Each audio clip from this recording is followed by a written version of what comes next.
Hello friends. ఈరోజు బ్రహ్మముడి సీరియల్లో ఏం జరిగిందో తెలుసుకుందాం. దానికన్నా ముందు గత ఎపిసోడ్లో ఏం జరిగిందో చూసుకుందాం. కావ్యని తన కడుపులో పెరుగుతున్న బిడ్డను కాపాడుకోవడానికి అవకాశం ఉందా అని తెలుసుకోవడానికి కళ్యాణ్ని తీసుకుని డాక్టర్ దగ్గరికి వెళ్తాడు రాజ్. ఇప్పటికే చాలా ఆలస్యం చేశారని, కావ్యకి వెంటనే అబార్షన్ చేయకపోతే కష్టమని డాక్టర్ చెప్పడంతో రాజ్ రగిలిపోతాడు. మీరేమైనా దేవుడా, కనీసం ట్రై చేస్తానని కూడా చెప్పకుండా నా భార్య చనిపోతుందని అంటారా అంటూ గొడవ చేస్తూ టేబుల్ మీదున్న సామాన్లను విసిరి కొడతాడు. నా భార్యను నేనే కాపాడుకుంటానని చెప్పి బయటికి వచ్చేస్తాడు. డాక్టర్కి కళ్యాణ్ సారీ చెప్పి అన్నయ్యని కార్ దగ్గరికి తీసుకొచ్చేస్తాడు. నీ ఫ్రెండ్స్ చాలామంది డాక్టర్స్ ఉన్నారు కదా, వాళ్ళకి ఫోన్ చేసి విషయం చెప్పు. కావాలంటే మన ఆస్తి మొత్తం ఇచ్చేద్దామని, అవసరమైతే నా ప్రాణాలు కూడా ఇచ్చేస్తానని చెప్తాడు రాజ్.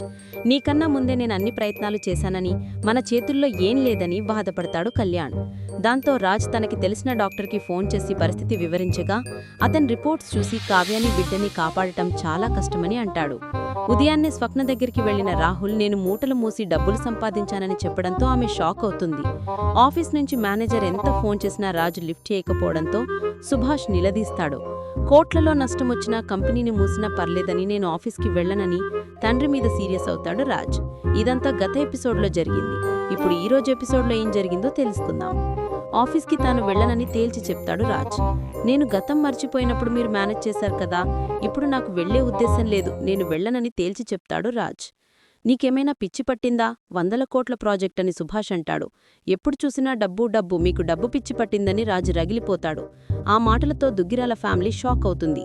ఇప్పటికే 1000 కోట్లు సంపాదించారు కదా, ఇంకా సరిపోలేదా అని నిలదీస్తాడు రాజ్. ఇంకెన్నాళ్ళు డబ్బు కోసం బతుకుతారు? ఈ భూమి మీద పుట్టినందుకు కొద్ది రోజులైనా మన అనుకున్న వాళ్ల కోసం బతకాలని క్లాస్ పీకుతాడు రాజ్. డబ్బు లేకపోతే బతకలేమా? అన్నానికి బదులు డబ్బులు తింటామా? డబ్బు సంపాదించకపోతే చచ్చిపోతామా అని రాజ్ కోపంగా వెళ్లిపోతాడు. నాన్నమీద ఈగ కూడా వాళ్ళనివ్వని రాజ్ ఇన్నేసి మాటలనేసి వెళుతున్నాడేంటని రుద్రానికి అనుమానం వస్తుంది. ఈ అవకాశాన్ని కూడా వాడుకుందామని అనుకుంటుంది రుద్రాణి. రాజ్ ఎందుకు హార్ష్గా మాట్లాడి వెళ్లాడు?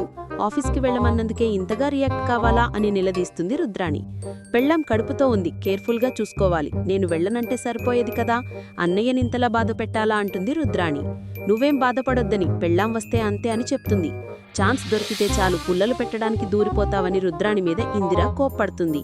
రాజ్ కోపంలో ఉండి ఏదో మాట్లాడి ఉంటాడని, నువ్వేం బాధపడొద్దని చెప్తుంది ఇందిర.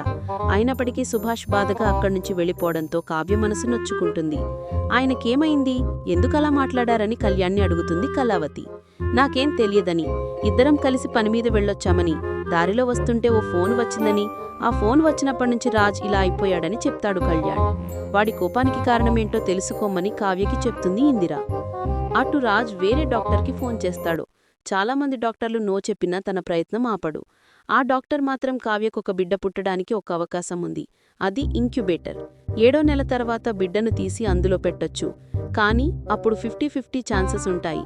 ఒక్కోసారి తల్లి బిడ్డ ఇద్దరికీ ప్రమాదమని చెప్తుంది. దీంతో రాజ్ మరింత ఫ్రస్ట్రేట్ అవుతూ ఫోన్ పెట్టేస్తాడు. అప్పుడే కావ్య అక్కడికి వస్తుంది. కళ్యాణ్ తనకు అంతా చెప్పాడని, మీకు ఏదో ఫోన్ రావడంతో ఇలా ప్రవర్తిస్తున్నారని, మీరు ఏదో పెద్ద సమస్యలో ఉన్నట్టు తెలిసిందని అంటుంది కావ్య. కావ్యకి నిజం తెలియలేదని రాజ్ ఊపిరి పీల్చుకుంటాడు. ఏదైనా సమస్య ఉంటే భార్యగా తనతో పంచుకోమని చెప్తుంది కావ్య. తనను తక్కువగా చూసి చూడొద్దని, మీ సమస్యకు తాను కూడా ఏదైనా పరిష్కారం చూడగలనేమో అని అంటుంది కావ్య. కానీ రాజ్ మాత్రం అది చెప్పుకోలేని సమస్య అంటూ మౌనంగా ఉండిపోతాడు. మామయ్యతో అలా మాట్లాడటం తప్పు, క్షమాపణ చెప్పండి అని కావ్య రాజ్తో అంటుంది. రాజ్ తన తప్పును తెలుసుకుని క్షమాపణ సుభాష్ దగ్గరికి వెళ్తాడు.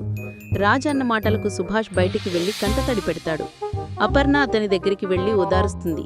ఆఫీస్కి వెళ్లడం ఇష్టం లేకపోతే ఆ విషయం చెప్పితే సరిపోయేది కదా, తనకు డబ్బు పిచ్చి పట్టిందని ఎలా అన్నాడని సుభాష్ అంటాడు. పిల్లలు ఒక్క మాట అంటే ఏమవుతుందిలే అని తాను ఇన్నాళ్ళు అనుకున్నాను, కానీ ఇప్పుడు రాజ్ తనను అన్న తర్వాత ఆ బాధ ఏంటో తెలిసిందని చెప్తాడు. రాజ్ ఫ్రస్ట్రేషన్లో కాదు, ఏదైనా పెద్ద బాధలో ఉన్నాడని సుభాష్ అంటాడు. ఆ సమస్య ఏంటో ఓ తల్లిగా నువ్వు వెళ్లి కనుక్కో అని అపర్ణతో సుభాష్ చెప్తాడు. అంతలో అక్కడికి రాజు వస్తాడు. తను ఏదో ఫ్రస్ట్రేషన్లో అలా మాట్లాడానని, మీరే నా దేవుడు అని రాజు అంటాడు. తను చేసిన తప్పుకు ప్రాయశ్చిత్తం చేసుకోవడానికి వచ్చానని చెప్తాడు. సుభాష్ కాళ్లు పట్టుకుని క్షమించమని అడుగుతాడు. తనను కొట్టండి అని అంటాడు. కాని సుభాష్ మాత్రం అతన్ని హత్తుకుంటాడు. ఓ నాన్నగా నీమీదే తనకు ప్రేమే ఉండని, కాని ఈ నాన్నకు వచ్చిన సమస్య ఏంటని రాజును అడుగుతాడు సుభాష్. అప్పుడే అక్కడికి కావ్య వచ్చి ఇదే ప్రశ్న అడుగుతుంది. సమయం వచ్చినప్పుడు మీరు అడగకపోయినా తానే చెప్తానని అక్కడి నుంచి వెళ్ళిపోతాడు. తర్వాత రాజ్ చాలామంది డాక్టర్ల దగ్గరికి వెళ్లి కావ్యకు ఉన్న ప్రాబ్లంని ఎక్స్ప్లెయిన్ చేస్తాడు. ఈ డాక్టర్ కూడా సమస్యకు పరిష్కారం చెప్పాడు. డాక్టర్లను కలవడానికి రాజ్ హాస్పిటల్కి వెళ్తాడు. అక్కడ ఒక వ్యక్తి భార్యకు అబార్షన్ చేయించడానికి వస్తాడు. ఆమె తనకు ఇష్టం లేదని అంటుంది. ఆమెపై ఆ వ్యక్తి మండిపడడంతో రాజ్ జోక్యం చేసుకుంటాడు. బిడ్డని చంపడానికి నీకు మనసెలా వచ్చిందిరా అని తిడతాడు. తనకు ఆర్థిక స్తోమత లేదని అతడు చెప్తాడు. భార్యతో కాపురం చేసేటప్పుడు ఆ విషయం తెలియదా? అసలు బిడ్డ పుట్టడమంటే ఎంత అదృష్టమో తెలుసా? ఆ బిడ్డలు పుట్టని వాళ్ళని అడుగు, ఆ బాధేంటో తెలుస్తుంది. నువ్వు ఒక్కసారి ఆడదానిగా పుడితే అదేంటో అర్థమవుతుందని క్లాస్ పీకుతాడు. అటు రాజుతో కళ్యాణ్ మాట్లాడుతూ తనకు అబార్షన్ తప్ప మరో మార్గం లేదని, కనీసం ఆమెనైనా బతికించుకోవాలని అంటాడు. దీంతో రాజ్ అబార్షన్ కోసం సిద్ధమవుతాడు. గదిలో పడుకున్న కావ్య దగ్గరికి వెళ్లి కడుపులో బిడ్డను చూస్తూ ఎమోషన్ అవుతాడు. ఈ రోజుతో ఈ ఎపిసోడ్ ముగుస్తుంది. మళ్ళీ రేపు కొత్త ఎపిసోడ్తో కలుసుకుందాం. అంతవరకు సెలవు.